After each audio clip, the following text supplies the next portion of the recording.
Hello, I'm Sid. Today we will be learning about deep clone, polyfill in JavaScript. If you're not aware of deep copy and shallow copy, then I'll recommend that you refer to my tutorial on deep copy versus shallow copy. I'll put the link in the description. We can see that we are having an object, and in this we are having another nested object. We also have this array with a nested array. And on this line we are doing the shallow copying. We are modifying the name. We are also modifying the nested attribute.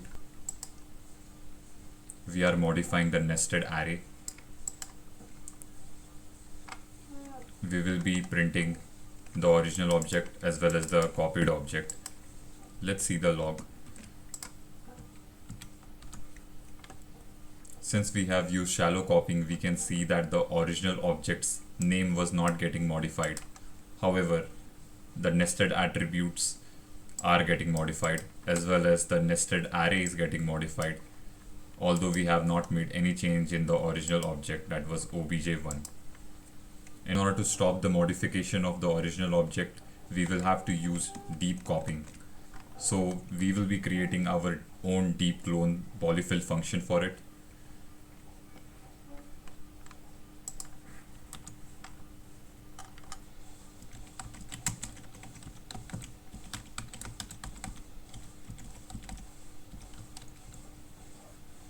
We will be creating a function, and in this function we will be accepting one object as an argument, which has to be deep cloned. In order to do the deep cloning, we will be using recursion. There's a possibility that every object can have multiple levels of nested objects as well as nested arrays. So what happens is that we need to have a base condition so that we can get out of this function.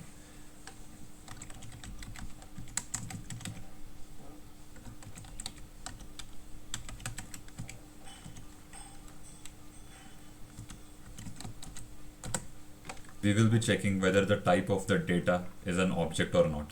If it is not an object, then we will consider it as a primitive data type. What happens is that in case of primitive data types, we are copying by value.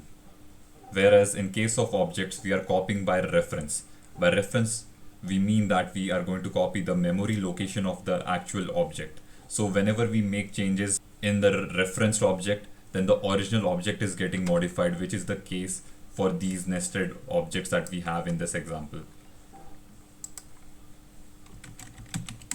So the moment we get any primitive data type, we will get out of this function, and we don't need to create a separate copy of the primitive data type because they are being copied directly as a value. So a new memory location is getting allocated for the primitive data type.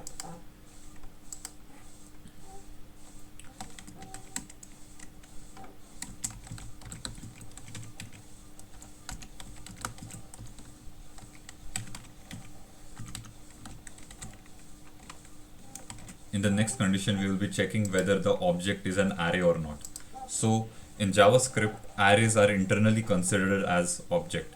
If the base condition fails, we are sure that the data is an object. We also need to check whether that object is an array or not. In order to check that, we will be using this condition. Now what will happen is that we will be creating a new memory location for the array.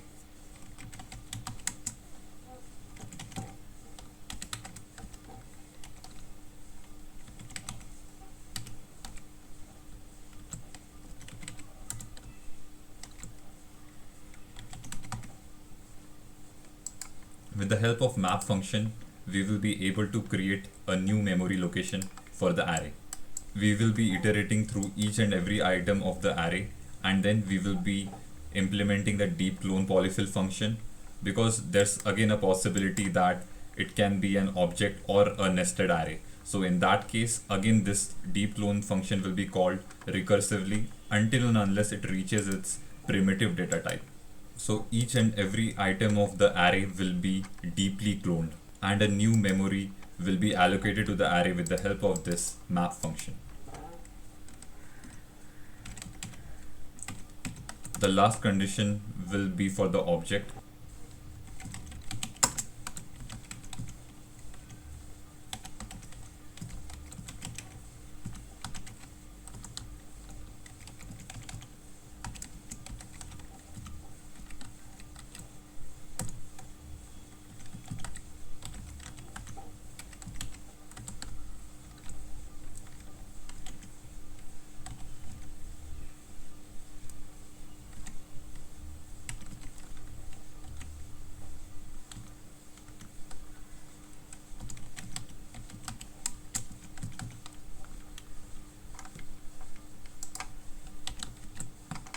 In case of objects, we will be iterating through each and every key of the object.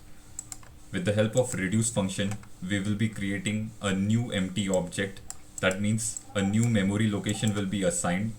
So whenever we make changes in the copied object, the original object won't be getting modified anymore. So with the help of this reduce function, we are iterating through each and every key of the object. And again, with the help of this key, we are accessing the value. And then we are recursively calling this deep clone polyfill function. For example, if we are iterating through this obj1, we will be reaching this stack. So with the help of this stack key, we will be again calling this nested object into this deep clone polyfill function. And once we again reach this else condition, again we will be iterating through this nested object, and then these primitive data types will be passed. In case of the primitive data types, the base condition itself will be getting fulfilled. In this manner, we will be also updating our accumulator, which will be initially an empty object, and in that accumulator we will be copying the same key along with the value with a new memory location. In this recursive manner, we are able to do the deep cloning. Let's use this deep clone polyfill function.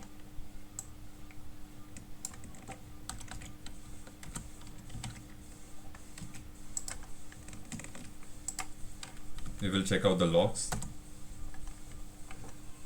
Now we can see that the original object is not getting modified anymore. Even the nested attribute as well as the nested array is not getting modified. Thank you for watching. Please like, share the video and subscribe to the channel.